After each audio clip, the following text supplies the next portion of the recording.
Hello guys, welcome back to another video. Today I'm back in Eden's garden. We are doing Ingrid's free time events. So let's start with her first one in the break room. Now would you look at that? Look at this nice little printer they got going on over here. Now that she mentions it, I haven't seen a printer in ages.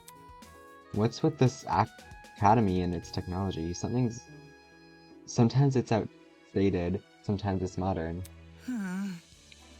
How frustrating that I can't be hooked up to anything. Make a suggestion. Maybe it connects to the Tozu trinkets? Golly! Now aren't you clever? Let's try it out. Ingrid and I tried to see if a connection could be established between the printer and the Tozu trinket.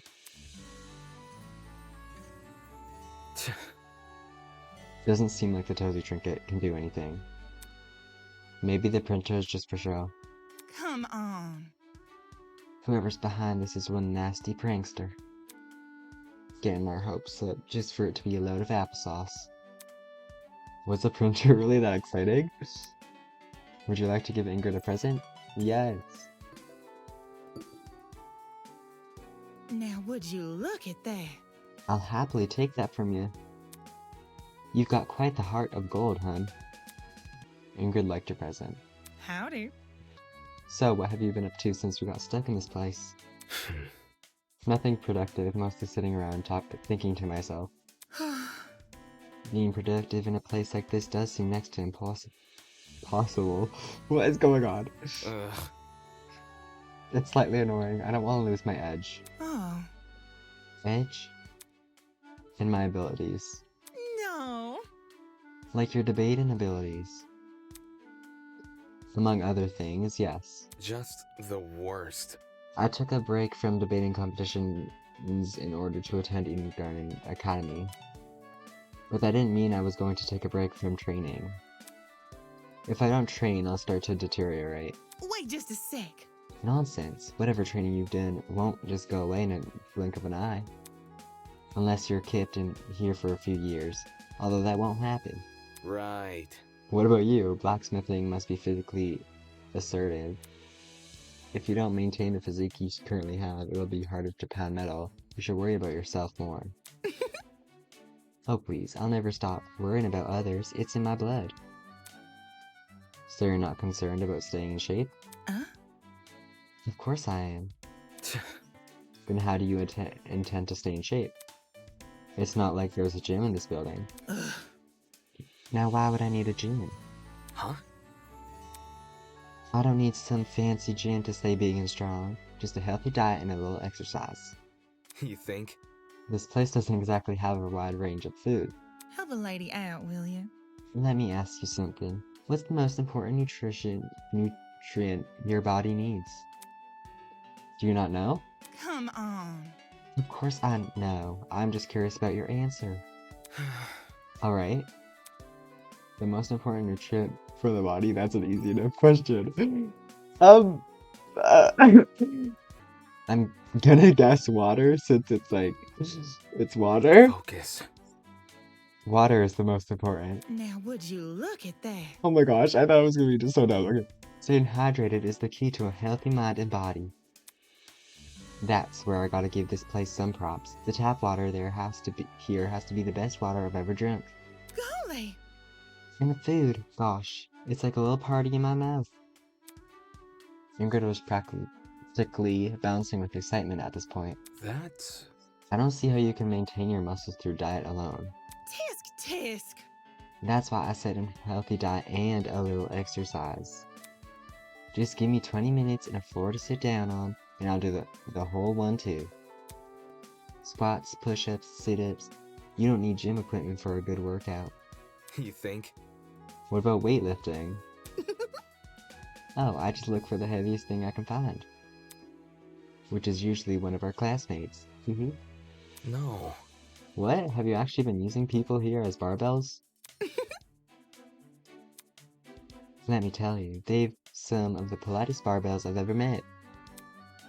And those same people are completely okay with it. Think this through. Now that I think about it, I never asked you, have I? Huh?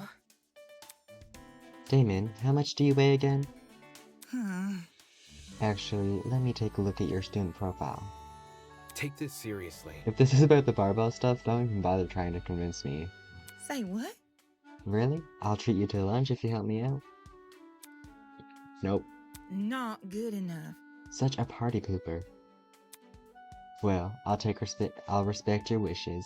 Can't be crossing another person's boundaries after all. Bit complicated. Also, it says here that you're 145. Which is just shy of what I'm looking for. Thanks for the compliment. Geez, I say one thing to this lady, and the next thing I know, she's asking me to be a human barbell. She's definitely way too cordial for someone stuck in a killing game, though I guess she can be, considering how fit she is. If anything, I need to be more cautious around her. She could overpower me instantly if she wanted to.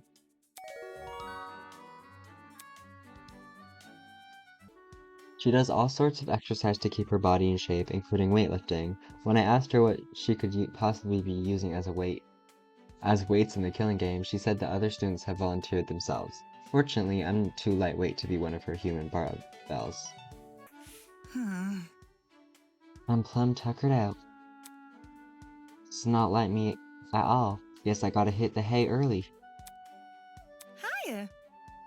Damon, how's your day going? Fine, I guess. Oh.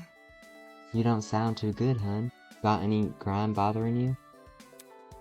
Is she asking me if there's a problem? Answer. The killing game is bothering me, obviously. Too much for me. It sure is a mood killer, the whole thing. It's making me feel like a fresh old worm caught in a midsummer night flood. That's... Which means, you know, startled. I'm having some trouble getting used to this new place of ours. Can't imagine why. I'll take good care of you. I try not to wear it, though. A lady like me has to be strong for the youngins. right. If you say so. Would you like to give Ingrid a present? Yes. Aren't you a gentleman? Damon, Damon, Damon, what a lovely thing you are. I'm not usually won over by things like this, but you just earned a spot in my good books. Ingrid loved your present. Hiya. How's everything going, darling? I... Darling? Uh, What's wrong? You don't need to use pet names. huh. Pet names? Come on now. Have you ever been called darling before? Have you never been called darling before? That's... Well, I have, but only by my parents. No. Really? Well, ain't that cute? Stop. Don't use that word. Say what? What word? Cute? Why don't you like it? Is it another name your folks use? Just stop it. I don't want to talk about it. Come on. You really gonna act like that? Eh? Don't think I can't see what's going on. What? Ugh. Your folks will put a roof over your head and food on your plate and show you all the love in the world. Not good enough. And yet, y'all act like it's something to be embarrassed over. I have no idea what you mean. How old are you? I'm talking about you acting all funky about your folks' affection. The nicknames? Mm-hmm. You may not want to hear it, but a couple nicknames aren't gonna hurt you. Mind your manners. How about you stop thinking about yourself all the time and start appreciating your folks instead? Hey. The hell? Of course I appreciate my parents. If it wasn't for me, they'd... Focus. Never mind. Huh? Forget it. Anyways. Stop making assumptions about my parents. I don't know what your issue is, but leave my family out of it. Think this through. Right, I did jump to some conclusions there. I'm sorry, Damon. Why are you so invested anyway? Huh? right. In my family. You haven't even told me anything about yours. Well, My folks? Wowie. They taught me everything I know about blacksmithing. Huh? Your parents are both blacksmiths? How should I put it? My bloodline's got a long history with the craft. The blacksmithing business I run back home was founded by my ancestors some 200 years ago. Jeez. 200 years?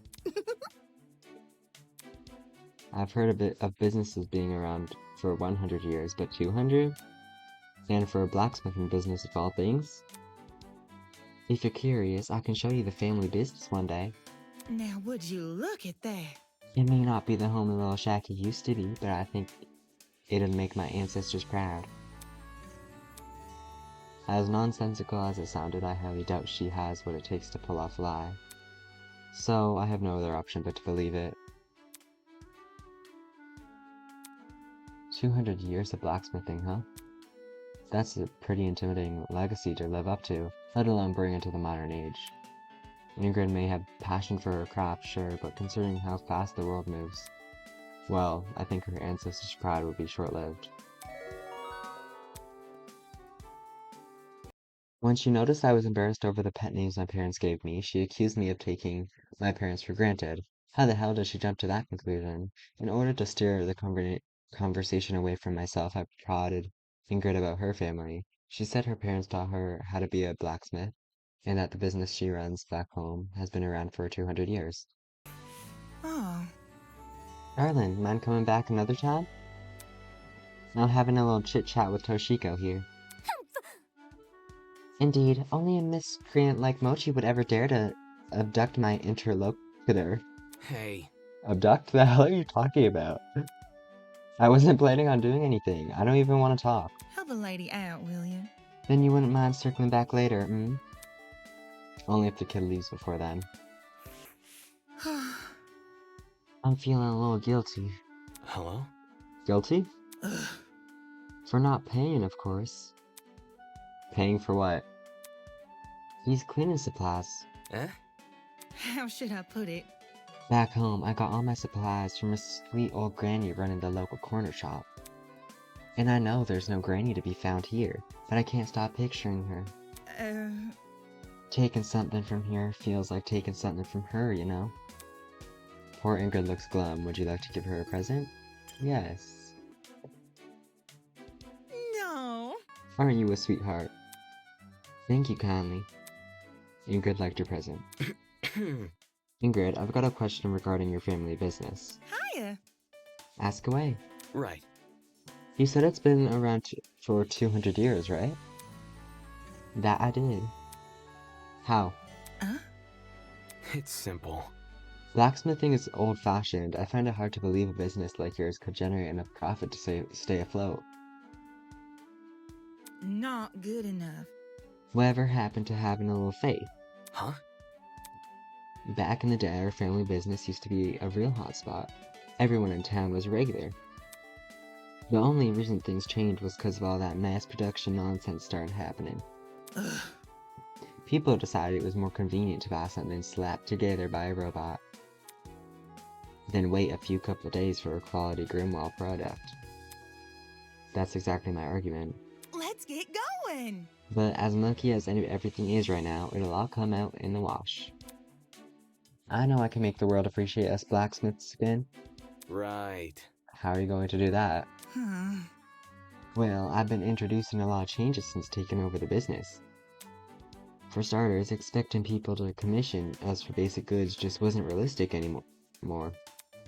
I noticed the clients we did get always wanted something quirky, things like armor, weapons. How should I put it? It made me think, if people were wanting novelty items, why not make novelty items our brand? Okay. So you turn the business into a novelty store? Ugh. A provider of novelty services is what it is. Sounds the same to me. But let me tell you, when I told my siblings about my plans, they knew just the thing to help. Auction websites. Eh? Bit complicated. You see, I didn't know much about selling things online, but my siblings, ooh, they're very savvy with the internet. They showed me the whole one-two, how to search up a site, how to make an account for a business. What the hell was preventing her from learning this stuff before? That's... And none of the owners before you had the idea to do any of this? Their folks always discouraged them. Changing how things were run was always seen as a betrayal of sorts. How so? If only. My family's business has a motto, serve anyone and everyone. Appealing to a niche group of people meant, well, ignoring the rest of the world. Too much for me. But the business was in a tight squeeze. Because of how fast things have been changing, the rest of the world had already gone and forgotten about us. If our workshop goes under, our family history does too. So I was left with a choice. Either I sacrifice one tradition to save the rest, or the entire Grimroll legacy faces the chopping block. I see. This family sure places a lot of importance in upholding traditions. To be honest, I felt real guilty at first. The things my siblings and I got up to were so weird and wacky, and completely unlike anything our relatives have done before. Wowie! Then, though, my first auction happened. An old fellow wanted one of my fireside accessories, and he drove all the way up from north to come collect it. No. When he first saw our workshop, his eyes got as wide as saucers, and he begged me for a tour. Yeah. Sounds like you found your demographic. Right before he left, he thanked my siblings and I for giving him an authentic blacksmith experience.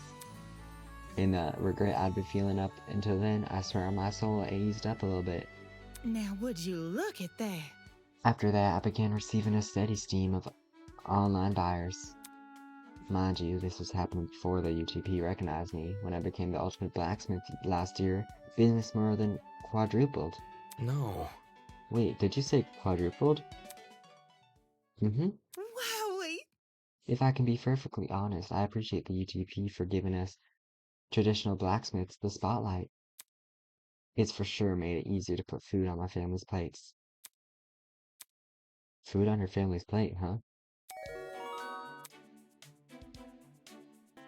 Determined to bring the family business back to its former glory, Ingrid introduced some major changes. She tailored her services towards very specific demographics, foregoing the business's long-standing pledge to serve anyone and everyone, and began running online auctions with the help of her siblings. Ingrid felt guilty for revamping parts of the business, but her worries were slightly eased when one customer thanked her for her work.